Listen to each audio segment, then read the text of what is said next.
Boing, boing. Hello everyone, this is Chad McCanna, once again involuntarily twitching my Donkey Kong Universe console gaming. And actually now that I have a Retron 5, the console part of that isn't the only restriction. I'll be able to stream games like the world famous Conker's Pocket Tales eventually. Potentially in both Game Boy and Game Boy Color flavors. But today we're doing Donkey Kong Country 3, Dixie Kong's Double Trouble, and from this title screen we don't even need to worry about the Donkey Kong portion. The series certainly isn't too concerned about where Donkey Kong wound up. Of course, last time I had to clear out some slightly vulgar save files. We are playing on DKV, but I do want to enter one cheat code, and oh yeah, that screenshot indicator was because I have, on the Retron, I have my L button mapped to take a screenshot. I want to change Dixie and Kitty's colors in this game. I think on my next stream I'll be doing the Mary code, but this one will basically give the two-player contest colors. I think Dixie wears green and Kitty wears purple, something like that, but we'll find out soon enough. Let's see who's posted up in the chat. Heil has showed up. Welcome, sir. This will be a new one for you. Involuntary twitching with chat by Heil. We've got Phoenix Lord 1010, Yoshi of Earth, Camera Eagle is here, Falcon Dove Owl, who I believe was outed as Karakong last time. The ACZ is in. Excellent. We've got a good show. Oh, one thing that I really wanted to point out, because it was something that I had obsessed over as a kid, was the shape of this little peninsula. I always thought it was a chimpanzee looking down. I don't know if it was intentional, but this part right here would be the face. This is the arm. It's like a side view of a chimp. And what I'm walking up now is the hind leg. And here's the basically the end of the spine. I don't know if that was intentional at all or if I'm just seeing things, but to Kremwood Forest we go.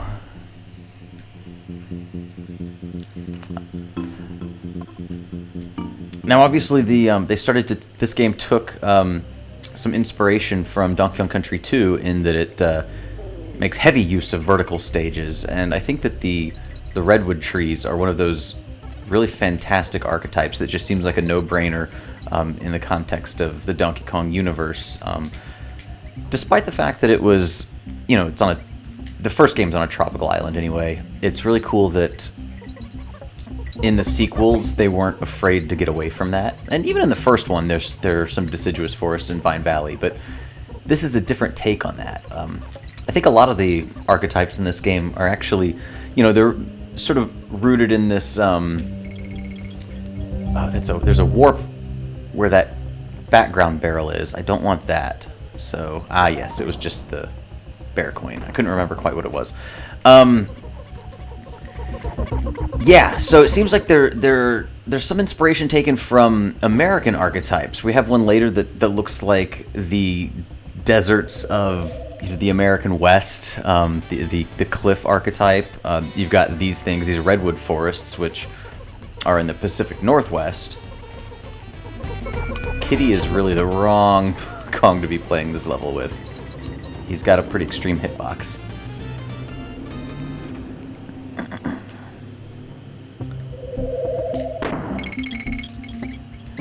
But yeah, I love the fact that it's sort of like a...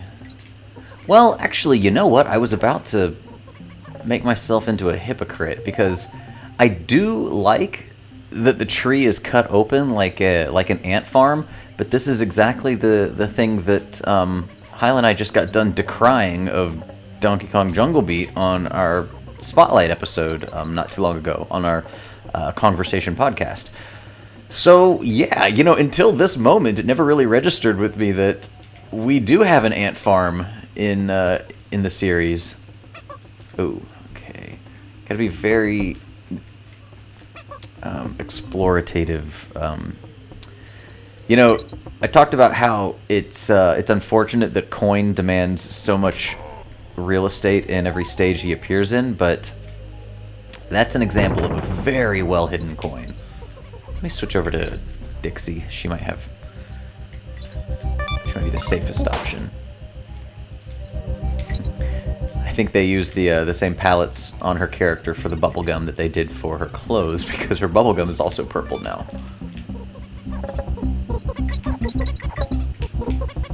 I like the Minky Kongs. Oh god, that was close. I believe there is a bonus level here. Yeah. You pretty much, you can do it with Kitty if you roll jump and land exactly on the tree trunk sliver, but it's tough to do and there's really no point to if you can do it with Dixie. I can imagine that this variety of bonus game or bonus stage is one that speedrunners hate, because the green bananas appear based on RNG. So sometimes you might be able to get lucky like there, and they just appear right under you. Oh, I didn't realize I'd gotten them all. But you might find yourself having to scramble all over the stage to get them. It's nice that they changed the colors based on our character palettes. Let's stop in and say hi to Wrinkly. Have you seen Cranky on your travels? He ate all my cookies.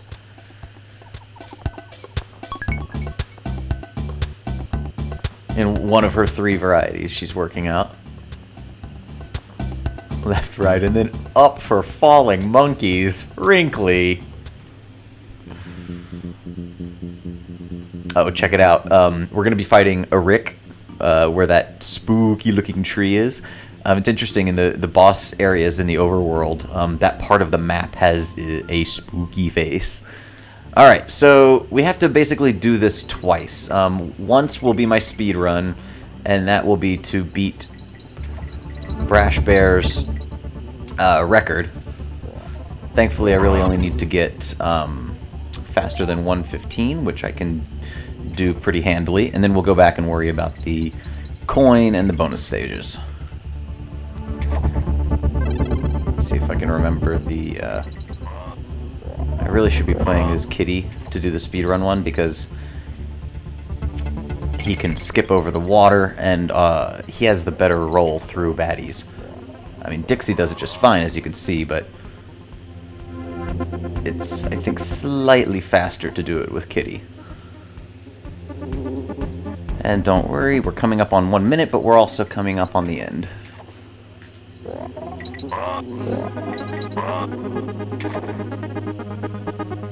Yeah, I think this is the last underwater section. There we go.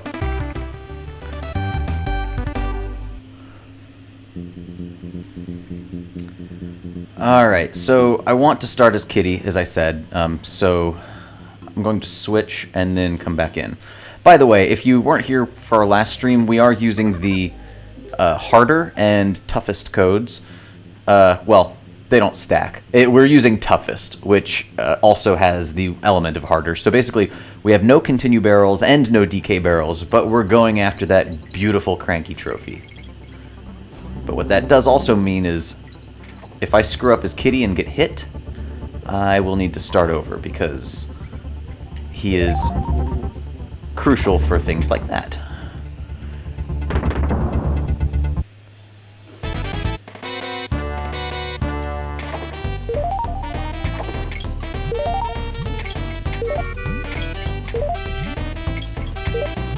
And it's very easy, by the way. That the Cocos are pretty much the weakest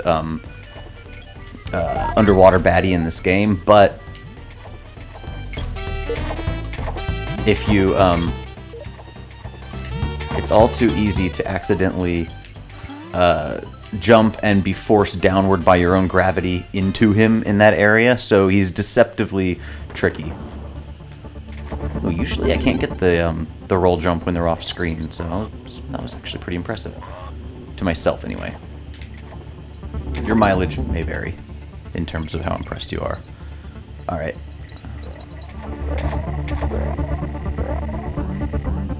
Oh, come on. Okay. By the way, you might not... Okay. Damn it. Can I still get it? I don't know.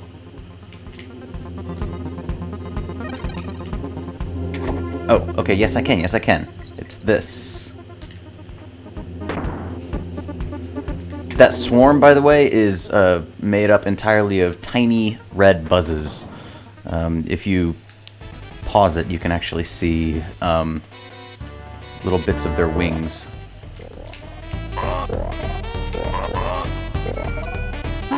Okay, so that's both bonus stages. Now, can I get the coin without Kitty? That's the question. Okay, I remember where the coin was. I think the answer is yes. Oh. Alright, I need to go to the ending. Ah, no, the answer is no! Ugh. Damn it. Okay, so the swarm disappears, you run back, but you do need Kitty. Shit.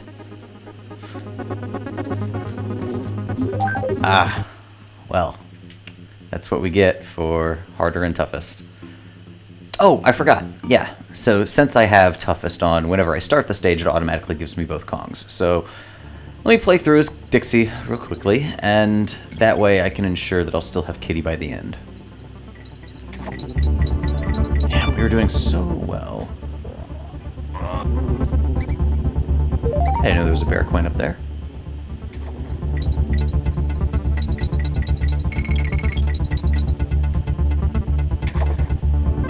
Sorry, I'm not able to glance up at the chat that much. It's kind of an eyes-on-screen situation for this level. But of course, now that Twitch is recording everything you say, this will be preserved for posterity, as long as posterity shows up to watch. Oh, that was foolish. In the next 2 weeks, for as long as Twitch actually maintains the archive.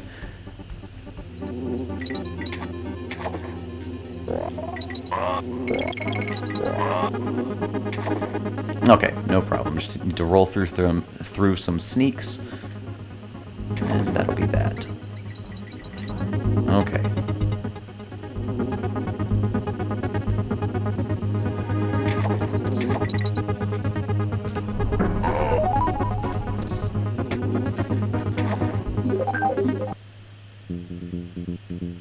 Huzzah!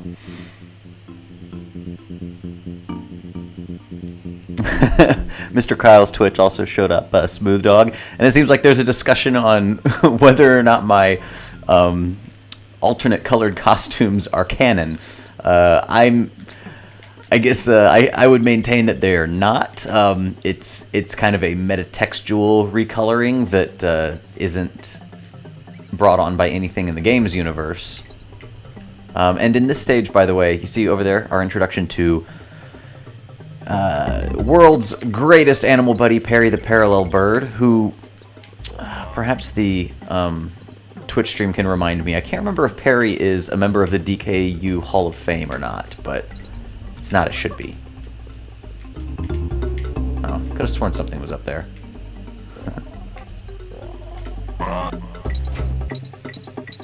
It's nice to see that they returned the keg rolling mechanic from Donkey Kong Country.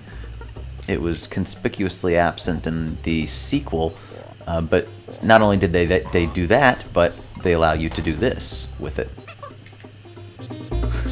Which is unnecessary but fun.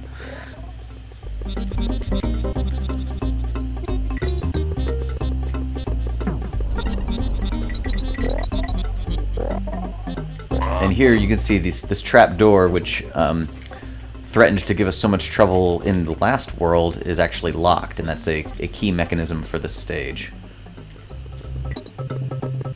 Now, before I move on, I want to make sure I'm not missing anything up here. And I would have, yeah. $20, okay. Oh, yeah, this one gets tricky. I don't think they're any slipperier, despite the fact that they are rolling in the wheels, but it's kind of that like placebo effect. It makes you think that you're not on firm footing. Alright, take out the sneak, and that'll do. I believe there's another one, yeah.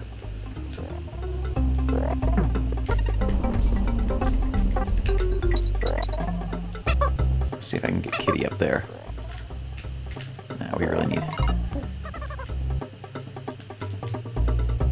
Trying to not pick up the keg, but when you hit Y, of course, that picks up items.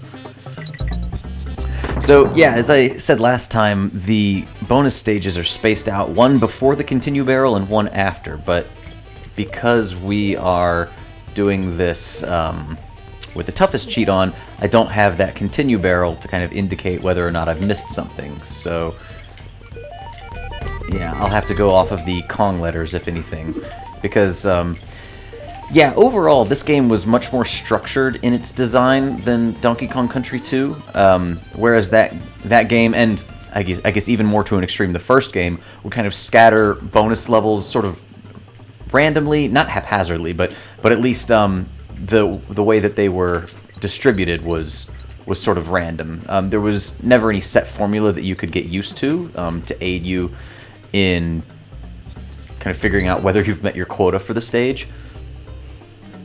Green buzzes we can take out. But, so, yeah, as a result of that, this game, it's helpful, you know, if you do have that completionist mindset and you're approaching it with the goal of getting everything, which I would think most of us would, but it also removes some of that exploration that I found myself doing a lot more in parts 1 and 2. I think 2 was the perfect balance, really. It's interesting, those bananas lead into this thing that's locked. In part 2, you never have to unnecessarily fall to your death while chasing a bonus stage, or at least like on spec, trying to predict that a bonus stage is there. You never have to do that in this game either, but we can rely on the idea that there are exactly 2 bonuses per level, and I think with maybe one exception. Rocket Barrel Rush, perhaps, or Stampede Sprint, I'm not sure. So yeah, in a way, this game is kind of over-structured. Fantastic game, but there is a little bit lost in the fact that it's very rigidly designed. But that's a minor complaint to a fantastic game. Here we go. Now, this is clever level design. I do like this a lot. And those bananas appeared. They were not there before. That might be the first example until we got to returns. Take that, booty bird. Might be the first example of of bananas showing up, kind of generating in the middle of a level. It's interesting.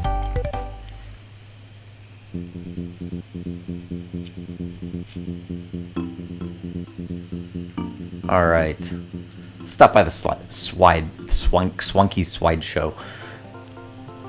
There are nanas and tokens galore for the... Nanas? Ew. No, DKC3 team, no. That is not a fresh way to describe the freshest character.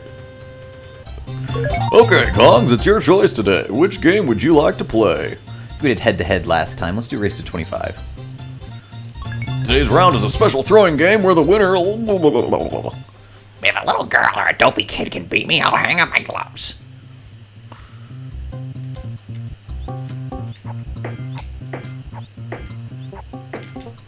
Okay, he's already missed one. We've got this. Of course, the trick is to stay at the middle. I like how the depending on where on the sprite you hit the target, it will bounce off in a kind of an extreme version of that. So if it's right in the middle, it bounces off straight away. If it's over to the left, boom, it bounces off at a crazy angle. To the right, same thing. It's just these little touches that really kind of bring they give that illusion of realism. It's really nice. Completely unnecessary. But that's really what Rare is all about. Unnecessary features. No, it's the texture that you wouldn't require from a gameplay perspective, but it really fleshes out the world. Bananas, bananas, bananas, bananas! One of the best performances I've seen in a long, long time. As always, I'm forwarding my personal headcanon that Swanky is the Donkey Kong 64 Welcome to bonus game announcer. Ah, springing spiders. So, the feature of this stage... is he going to come down? I couldn't remember. The feature of this stage is the titular spider, the nids, which are seen here in both red and yellow varieties. And for the longest time, that was unfortunate. For the longest time, I thought that they would actually hurt you if they landed on you. And you can imagine how difficult this stage would be if you were trying to avoid being landed on the entire time. Now, Squawks makes his debut in Donkey Kong Country 3, and he is one of the, I think, best used animal buddies in this game. They do some really great things with Squawks that were only kind of flirted with in Part 2. But hey, that's the nature of iterative development. Eventually you arise on great ideas, but they may not necessarily be there the first time around.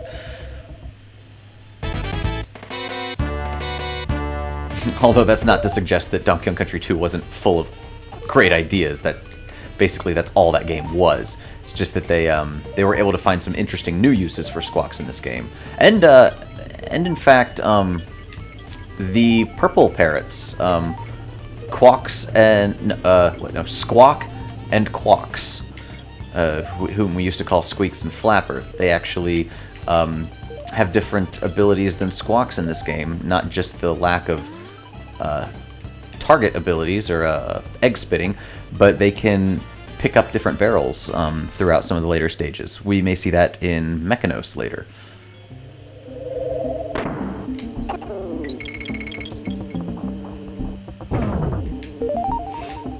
Now this one, if I recall, it can take you into the...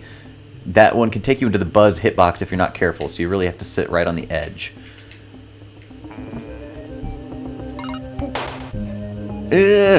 That was too close for comfort. Oof. Some of these get really tricky. And of course I want to make sure I'm not missing anything.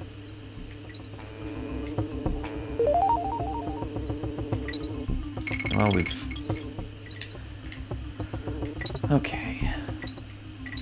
I know there's gotta be something around here.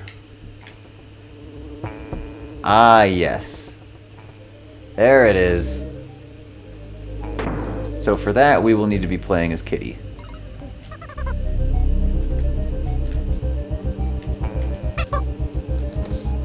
There we go, okay.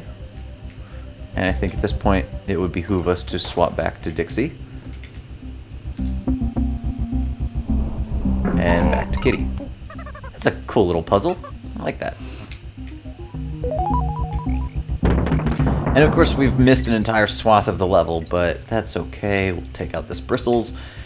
And, yeah, I don't think they would have been so cruel as to, you know, put important stuff in a section that we couldn't really access. Let's see, though. What will this nid give us? Ah. Totally missed that. I don't think we've got the coin yet, so let's collectively keep an eye open, shall we?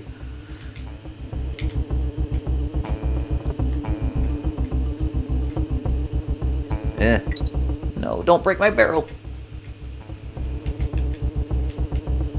I don't know why I'm always compelled to try and keep barrels active as long as possible. I mean, obviously, in this case, it's completely pointless, but... Also, I'm really worried that there's going to be something up high that I'm missing. Oh, wait, no, I did get the coin, of course. I commented on the clever puzzle. Okay, so what is it, another bonus level that we're missing? There's really only 3 things per stage. 2 bonuses and a coin that we need to... Ah, there it is, there it is. That has to be it. Oh. Damn.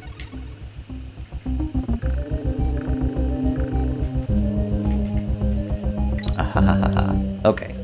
That was our first introduction to Swoopy, by the way, who will have his own dedicated salvo much later in the game. Now, I think we can get this with Dixie pretty easily in one go. Oh, no, no.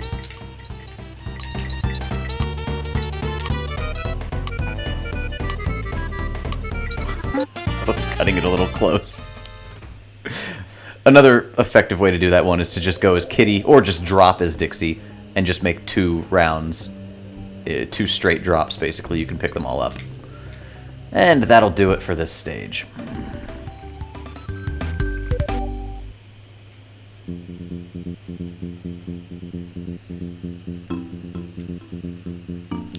Alright, let's go talk to Brash, since we've preemptively bested his record.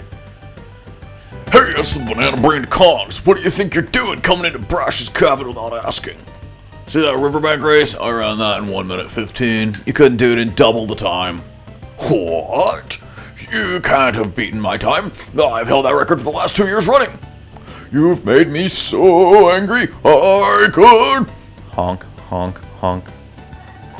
Quiet, Murray.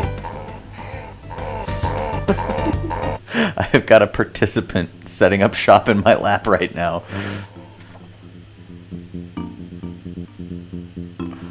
Alright.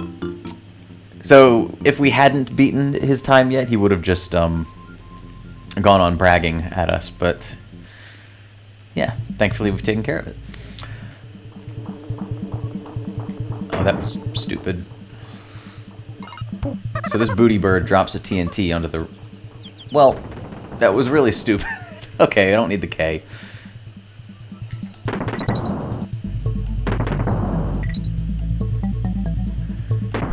Now, as I said earlier, Ellie has some really clever mechanics. One of them...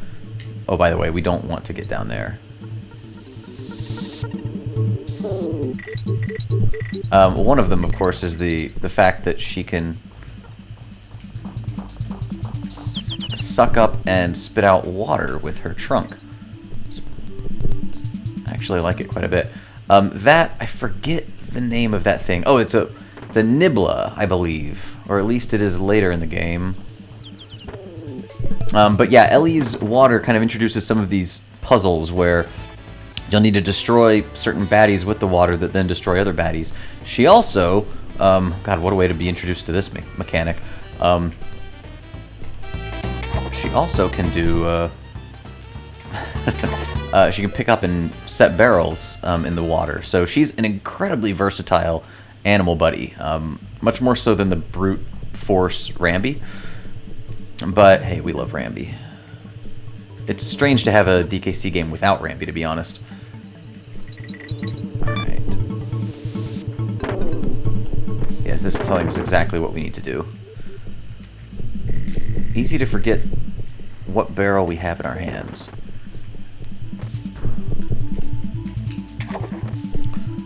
Also, if you pick up too many barrels, sometimes they will disappear, but it's sort of inconsistent, so I haven't memorized what each and every one of them would do. Oh, okay.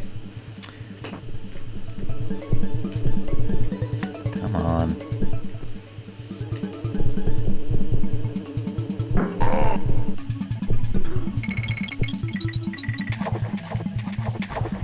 Jumping in the water completely fills your air reserves.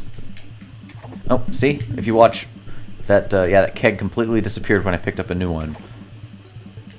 I think each little section, they probably has its own requirements based on how many how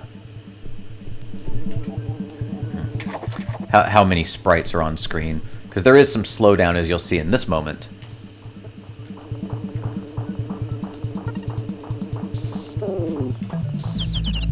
Yeah, just a little bit of slowdown in these more involved sections. Not too terrible though. So this is one of my favorite bonus puzzles, if you will. You have to get those beetles out, and thankfully they don't despawn off screen. And use the gravity from that height to get yourself all the way down to the bonus stage. Really like that one.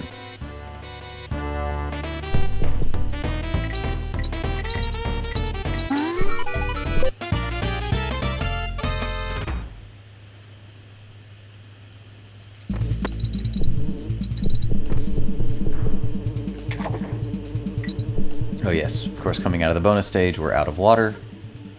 Ooh. Really bad frame rate issues there.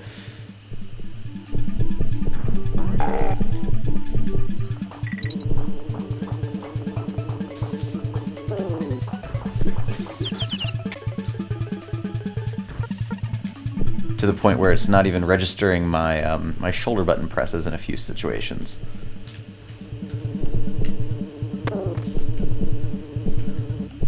Alright, so I think that's it. Bonus stage is done, and yeah. And we've got the coin.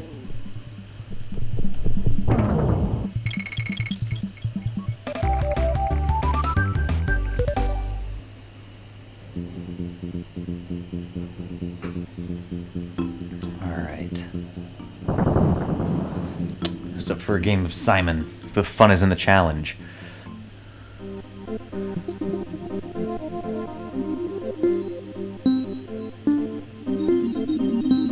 Yellow, red, green, yellow, red. That was nice. It made kind of a loop. I'm sure we won't be so lucky when it comes time to do those hidden ones around the overworld with the gyrocopter. All right. A Rick's ambush. Not so great of an ambush considering it's announced on the map screen, but this boss is much easier to tangle with Dixie. I'm gonna switch over because she holds barrels above her head, and she has a smaller hitbox.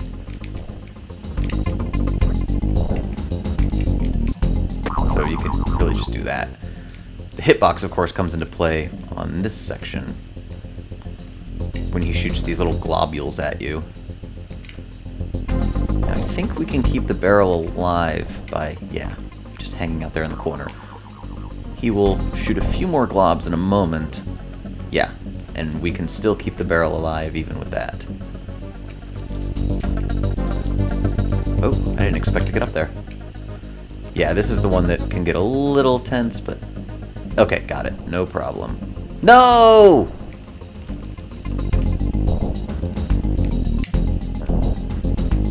Okay, let's see if I can survive it over here. That'll do. Give me that patch.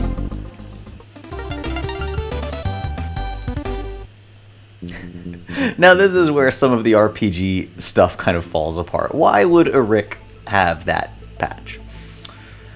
Ooh, blunder. Could this Brothers Bear be best? He is, actually, because his bow tie spins. Been watching your progress for a while, Kongs. Do you think you're gonna find everything in the game, eh? You don't even know there's a lost world, do you? Whoops, just let the cat out of the bag. These voices are all canon.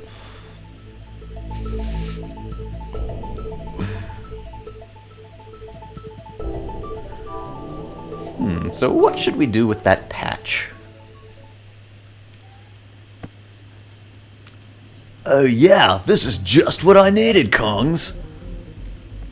Hang on for just a couple of seconds, and I'll get you a cool new tub for you to rub-a-dub-dub. Fuck, he's a weirdo. Hovercraft? Take it real easy, brah. So the hovercraft, prescient, predating Diddy Kong Racing by a fair stretch, well, like 1 year, will be used to get us over the rocks and into more and more of the world.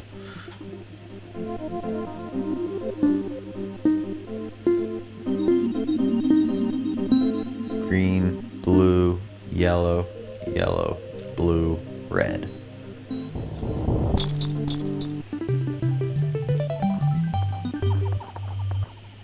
Ooh, it looks like my assertion that Blunderbear is the best because of his spinning bow tie isn't going over so well in the Twitch chat. So it actually is possible for us to use the hovercraft to unlock Krematoa. It's extremely difficult though. Yeah, because if you get hung up like that, You're not going to do it fast enough. So I will save that for when we've got our jet ski. I do actually need to go to Twitter briefly in the middle of the stream because I introduced a poll. Which world should I tackle next? Krematoa or Cotton Top Cove? Because unlike any of the previous Donkey Kong countries, we're given the choice. And with 24 votes in, 67% have voted for Cotton Top Cove over Mechanos. I know Heil in particular will love that one. Sorry, Heil, you have been outvoted. Let's go say hi to Bramble first. The Kongs would obviously go to Mechanos first, that's what Heil's saying. Hello there, Kongs. Allow me to introduce myself. I am Bramble, the famed botanist. I love plants, don't you? They're so beautiful. This picture reminds me of those that I can't grow anymore. Once again, canon voice. Cotton Top Cove, it's what the people demand.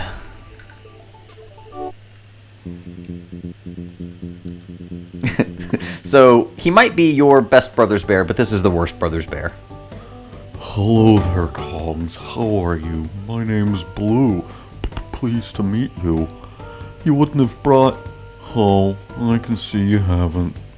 Never mind. By the way, if you look at his calendar, you can see it's the month of January.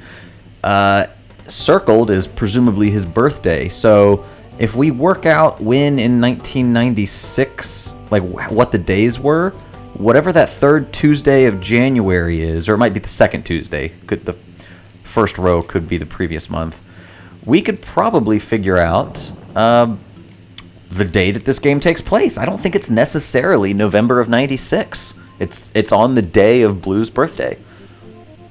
Blue, green, green, green, green, blue. Blue, 4 greens. Well, that was a freebie. Sometimes you get those.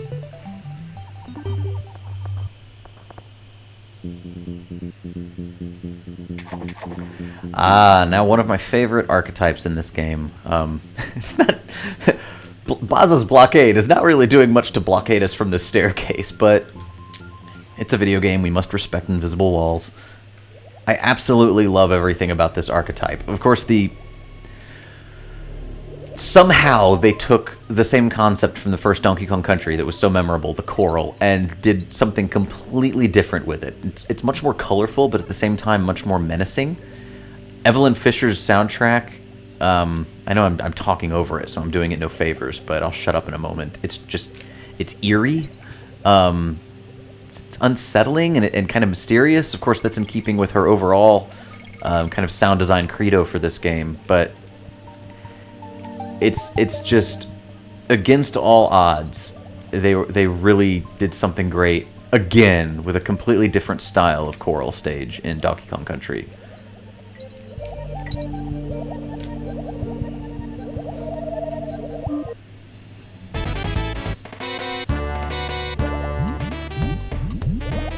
Vine's own topic review, hosted by Scrap69 and some other members that I can't remember.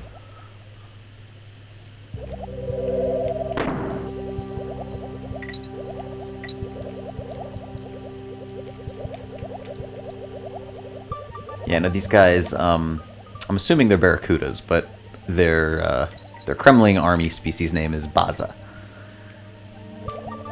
I'm curious, what the verdict is in the, well, since Heil's in the room, I can ask him. Are these Northern Kremisphere non-Kremling baddies part of the Kremling crew? Obviously in DKC 2 they are, because, well, they're kind of parody versions. They live on Crocodile Isle. We assume that they're, by their nature, bad, but Booty Bird, Coco, these Bazas, are they just elements of the natural Northern Kremisphere environment that maybe got mixed up in something that they wanted no part of? I mean, look, he's got teeth, he's a predator, but doesn't seem like a bad guy, per se. I really want to get over there, but it seems like it might be a bad idea. Ugh. Well, I needed to. It was a sacrifice that the Northern Hemisphere demanded, just like Boone.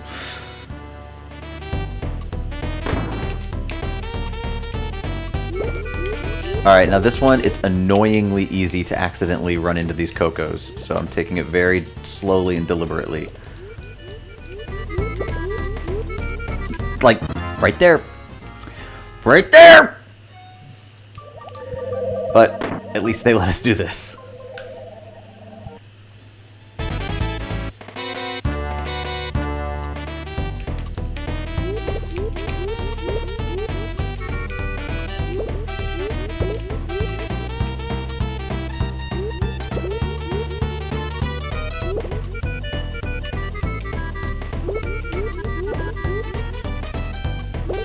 Plenty of time. You know, they make you want to rush through that, but there's really no reason for it.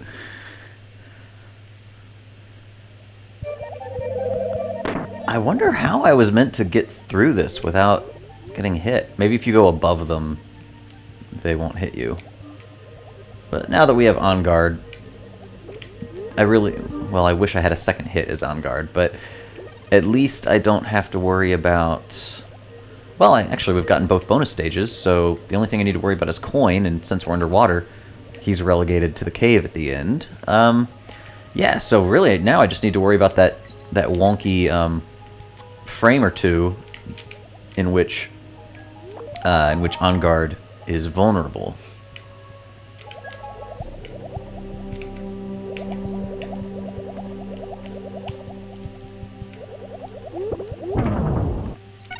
Alright, and so, a little bit like the first Donkey Kong Country, it's strange because obviously, you know, here's a perfect example. There are sections of Donkey Kong Country 3 that have both underwater and land-based mechanics, but those coral stages are purely underwater. So, because they're kind of hamstrung by the need for coin, they have to hide him in these little sections at the end. So it's always really easy to know in those coral stages where coin's going to be. Donkey Kong Country 2 had that in its purely underwater sections by virtue of the fact that you have to hit that end of level target to complete the stage, and that needs to be done on land. So they would often pop you up onto a pirate ship. Now this is Crumple. I love how in this archetype some of the baddies like that Crumple have this really echoey cry, but another example of Evelyn's music really doing all the favors in the world to the music of the stage. Just fantastic work here. To the feel of the stage, rather. Obviously, her music does favors for the music. It's hard to walk and chew bubblegum at the same time.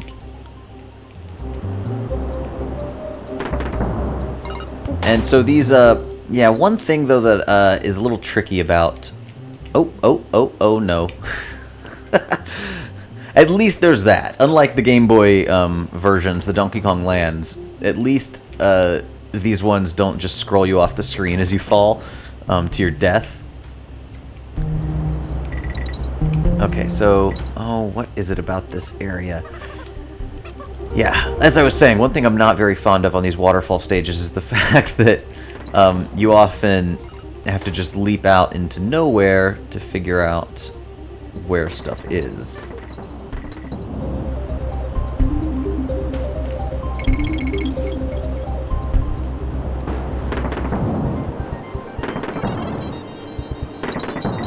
We may be coming up on the only crate in the entire game, which is an oddity that I've theorized is because crates were listed as an item in the instruction booklet that was shipped with the game, but we'll have to wait for another cycle.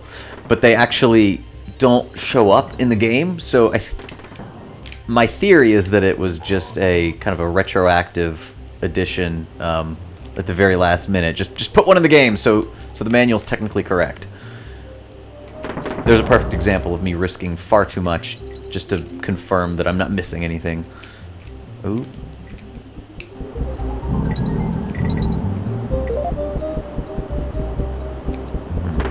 Missed it. Come on. It's like a little delay on my input.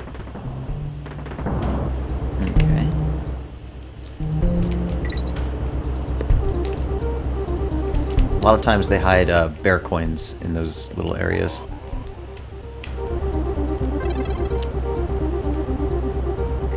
Alright, I'm behind schedule here with the bonuses. Oh, well, no, I'm not. I got the O, and if I had gotten as far as the continue barrel would have been, we clearly would have missed one, but thankfully, we're alright, folks.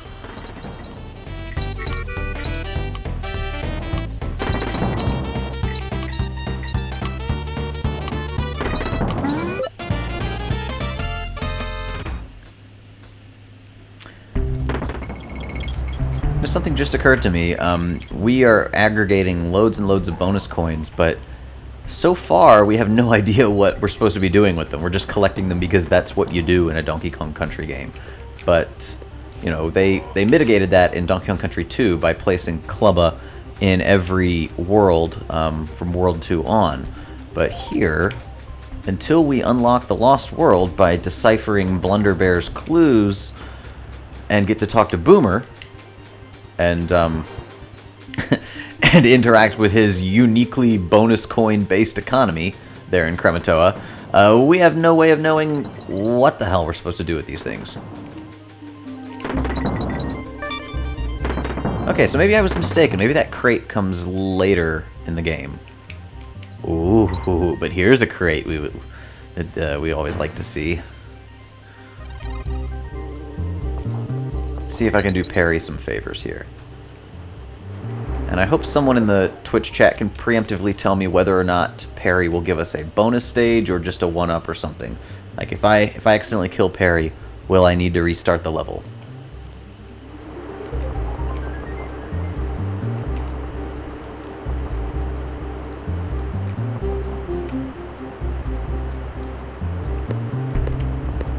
Being very careful.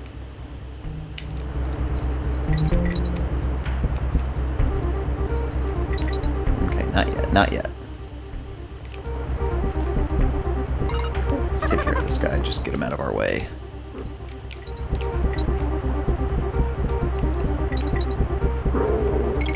Ah, okay, so that little section, Perry got us the 1-up.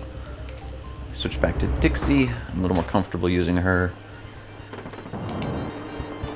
I just feel more natural as Dixie, you guys. Okay, what do I get? What do I get? Okay, blue balloon.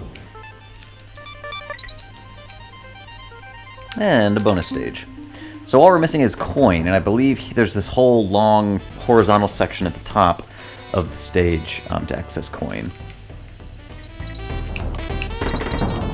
A cool, cool subtle aspect of the level design on these waterfall stages is the fact that we are climbing up the waterfall against the flow. So it really, that cool effect that you've got in the background there of the waterfall falling, it introduces even more of a kind of contrast. We are moving up, that's moving down at extreme speed. Right there, boom. Yeah, it's the things scrolling in opposite directions. It's cool. All right, so what was it on this one? What was the puzzle? Ah, yes, I remember. Okay. No. That's okay. We don't really need Dixie for the rest of this.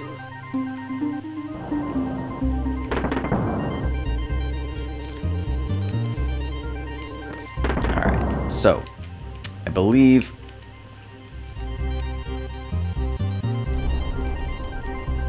Yep.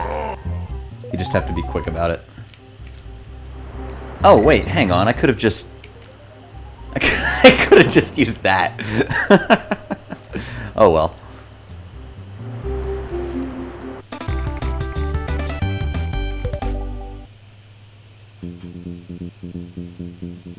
Okay, yeah. Folks confirming. Yeah, more critical for Perry to be that. You know, I never touched back on the Twitch chat to find out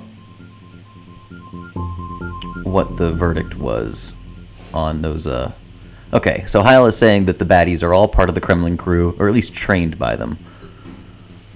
Alright. Hello, Wrinkly. Hurry up and save your game, kitty. I'm late for my bingo. I wonder who she plays bingo with. These are the questions that we need to know. Aren't you gonna give your favorite relative a goodbye kiss?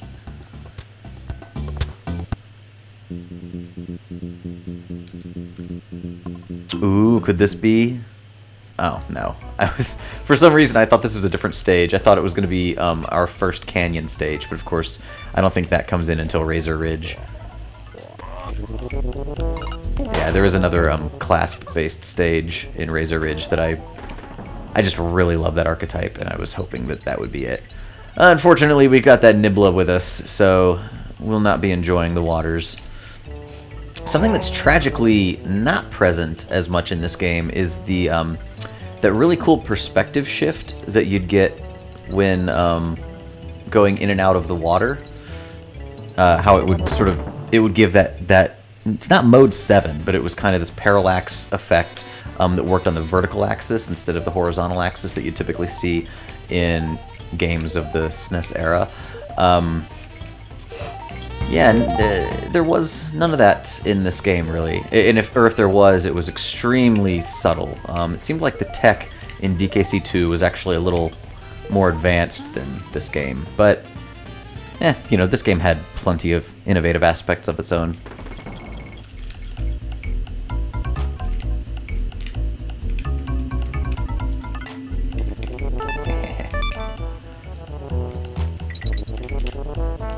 These guys seem more intimidating than they actually are. You've just got to you've got to respect them and respect their territory.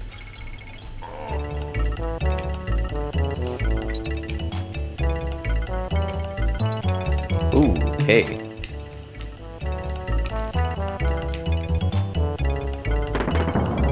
That's a bit of a tricky one because you are.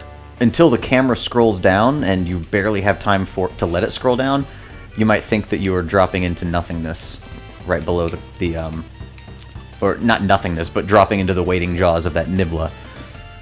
So it's a slight leap of faith, but the only obstacle is the camera movement. So there are a few frames in which you have to decide, do I really want to drop down there? So it's not a DKC1 style bonus.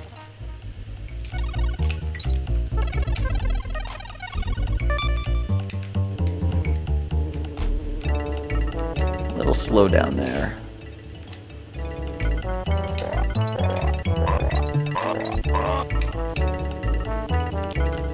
And we've gotten both of the bonuses already, and here's coins, so... Oh, Trixie.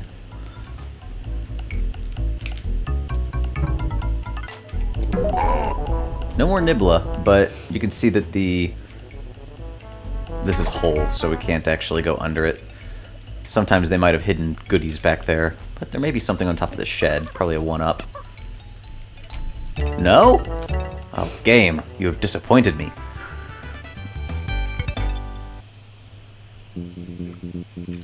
So the ACZ has come in to tell us in the Twitch chat that the mystery Donkey Kong Country 3 date is 1/16/1996. That's the day, January 16th, that Blue Bear's birthday and DKC's events take place. So not too long after Donkey Kong Country 2, actually just a month or so later. About a month and a half. Watch out for that Cranky Kong. He's a right slippery customer, make no mistake. A right slippery customer. Alright, let's do endurance. A throwing game. The longer you last, the bigger the prize, eh, lads? Come and have a go if you think you're good enough. Very nearly Mumbo's famous Grant Kirkhope phrase. Come and have a go if you think you're hot enough. Oh, that was on me. I can beat you with both of my arms tied behind my back. Alright, Cranky.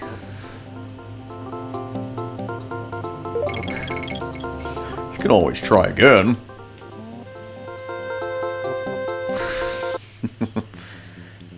A swindler to his death. Tracker Barrel Trek.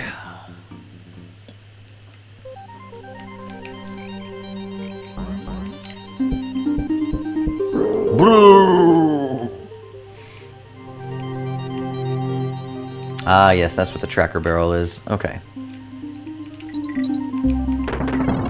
So while we're in the tracker barrel, we don't need to worry about falling to our doom, but we will need to worry about what it's blasting us up into.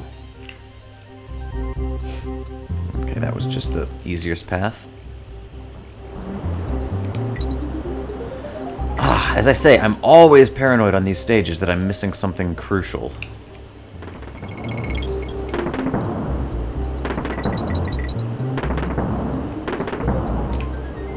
Like over here, for example.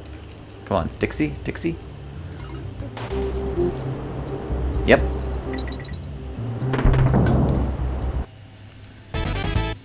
It's not a leap of faith, since we would have wound up probably on firm ground as long as we avoided the buzz, but still, there's a lot of open space on these stages that make me nervous.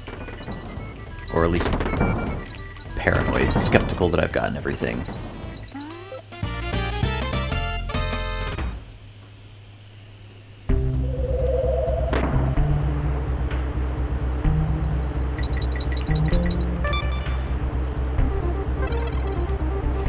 Okay. Wow, we already got the O? Did they improve Dixie's animation? Look at the way her hat bounces. It seems really smooth, and I don't remember it being that smooth in DKC2. That might be new. I'm just kind of now noticing it.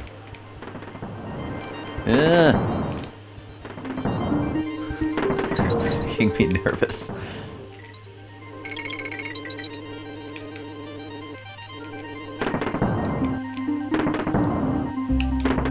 Yeah, I remember that one. Nothing there? Okay. Oh. Well, alright. Ah, Ellie. You are mandatory, aren't you? Nice they give her a little extra bit of animation to pull from outside both the foreground and the background waterfalls. It's neat.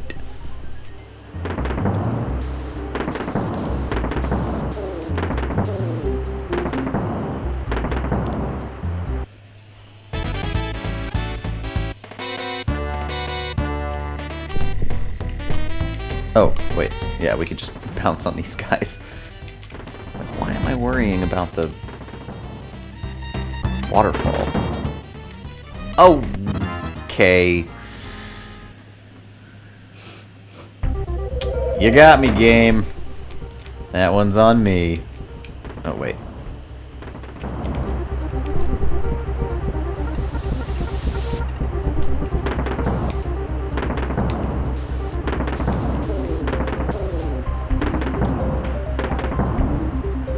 One more time.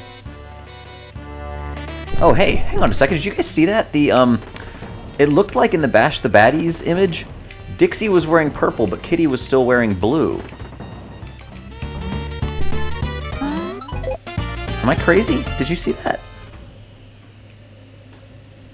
I feel like that's worth giving it another look.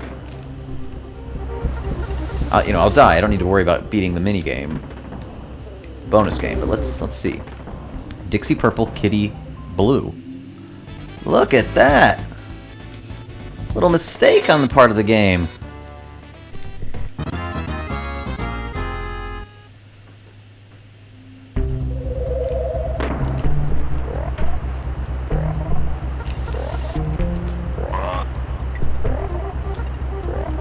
I hope someone confronts the DKC3 artist that made that render. May have been Mark Stevenson. Someone should really blow up his Twitter about that. I hope he feels ashamed of himself. Assuming that was him, of course. There were several artists on this project.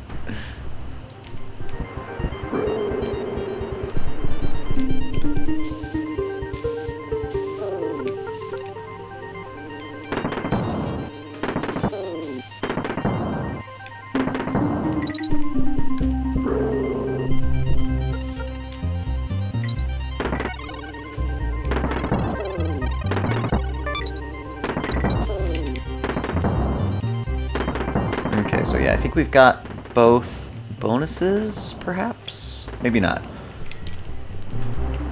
I don't believe we've gotten coin yet, so I really should make a point to keep better track of this stuff. Okay, so coin is right here if I remember correctly. Yeah.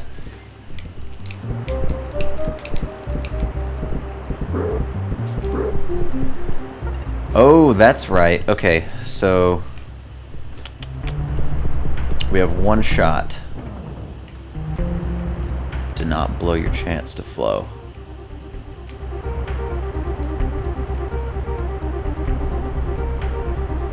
Simple enough.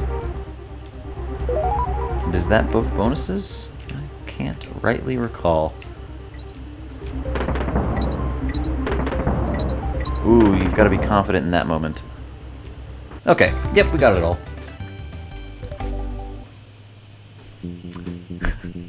I've just ruined Shesh 44's childhood. Sorry about that, Shesh, but I do appreciate you showing up to have your childhood ruined. Ooh, Fish Food Frenzy. This is a very fun stage. This is a great use of... I guess he's kind of... I think we categorize this Nibbla as a turncoat on DK Vine. But you'll watch he changes color, and you basically make him happy by having him eat Cocos, and he gets hungry, and eventually to the point where he will go after the Kongs if he eats Lurchins, which are those spiky dudes. So we need to make sure that we're facing in such a way that he's always going to eat the Cocos and never the Lurchins. But of course, I need to know what's over there. Yeah. This is what I mean when I say this game has some really clever bits. The design of this bonus stage is definitely not one of them. So, yeah, we need an underwater, find the green bananas. What if we just make the room a big square that doesn't scroll and just pop up bananas in there? Yeah, it's lunchtime. Let's do that.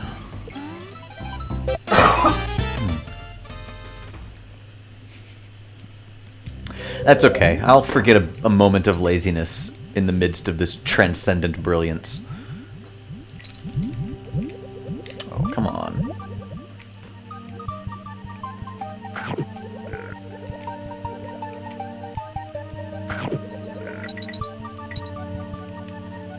Once again, it's nice that the Coco's colors sort of dictate their function. The green ones stay put, the red ones have a bit more of a path to them. Is there anything down there? I don't think so, but I know there is a point later on in which we will need to excavate a Lurchin to get at a bonus stage. Well, seems like there's something down. Oh, maybe the something is up here. No? Okay. Could have been a DK barrel. Of course, we don't get those because we're using toughest.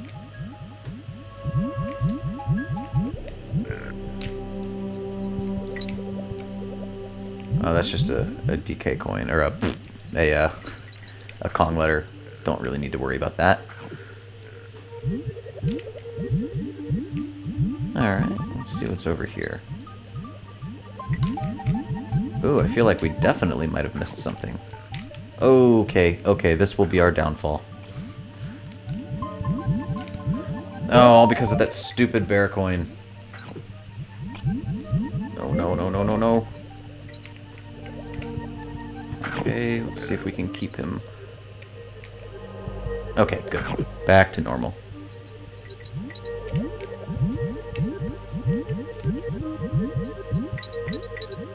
Okay, this is suspicious, but it's just a G. That was nothing but a G thing.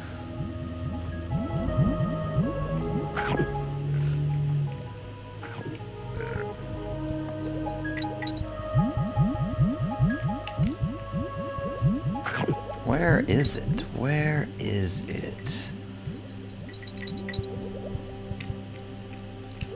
Whoa! Okay, he was going on a little fish-eating adventure.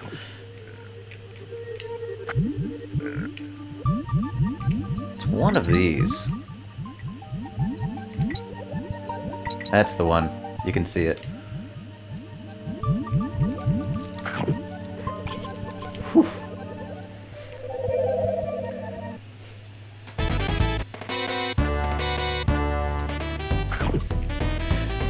This is a really great concept for a Bash the Baddies stage. Really, we just need to make sure we're facing the right way and let him do all the work.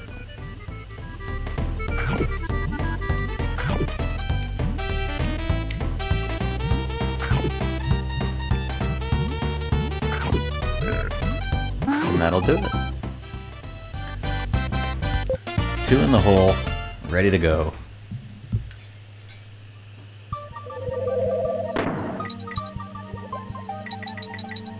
So because of that that sign right there, that was always my indication as a kid that we should consider Nibla a full-on animal buddy, but... Okay, I thought that might have been a roll jump thing. I'm glad we actually stuck with both Kongs through that stage. Would have been terrible to get all the way to the end and have to repeat that.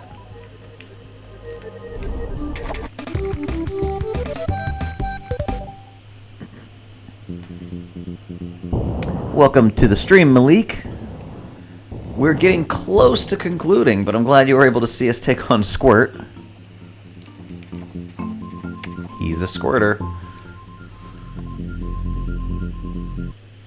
Literally. I don't know why anyone would read anything filthy into that.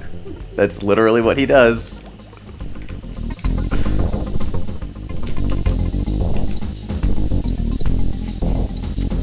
I'm assuming he's supposed to be some kind of crustacean.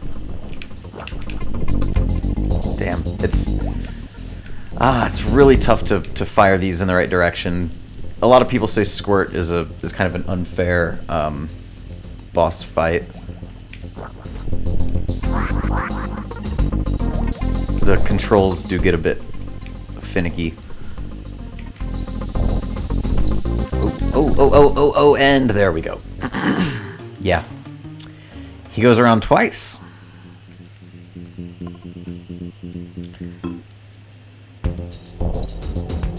Yeah, as I was saying, I think he's like a crustacean creature that's embedded into the... like a barnacle that grew out of the waterfall, I think?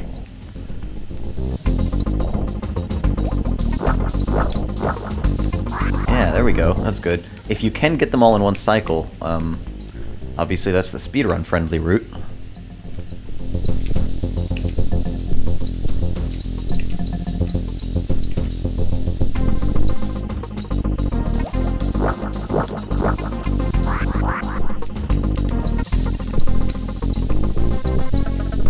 Okay, I guess he'll go around 3 times?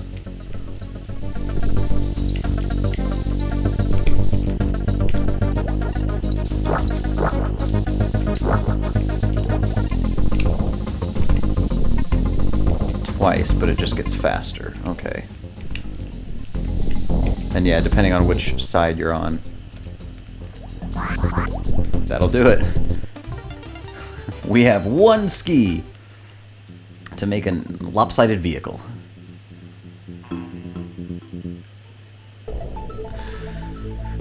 So, that'll do it for us. We're at about the 1 hour, 15-minute mark. Next time, I suppose we'll take on both Mechanos, get the flower that will be left for us, and move on to... what is it? K3 is coming up next. Before we do that, of course, let's stop in with Wrinkly, but I also want to say hi to Bizarre Bear. I think we can afford some of his more expensive wares. Good morning. What would you like to know? Take a look at that mirror, thanks.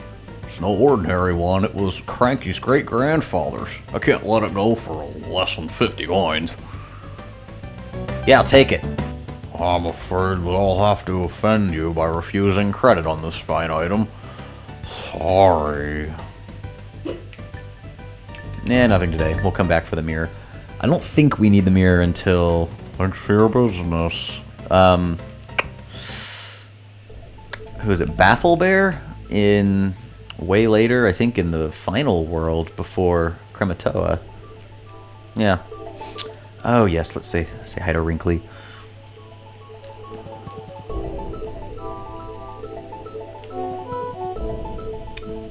Moist Brains has showed up. Thank you, Moist. Visiting the theory that Squirt is a lobster-type thing that's embedded into the wall. That's as good a guess as mine. Okay, only 1 hour of in-game time, and we're already on to World 4.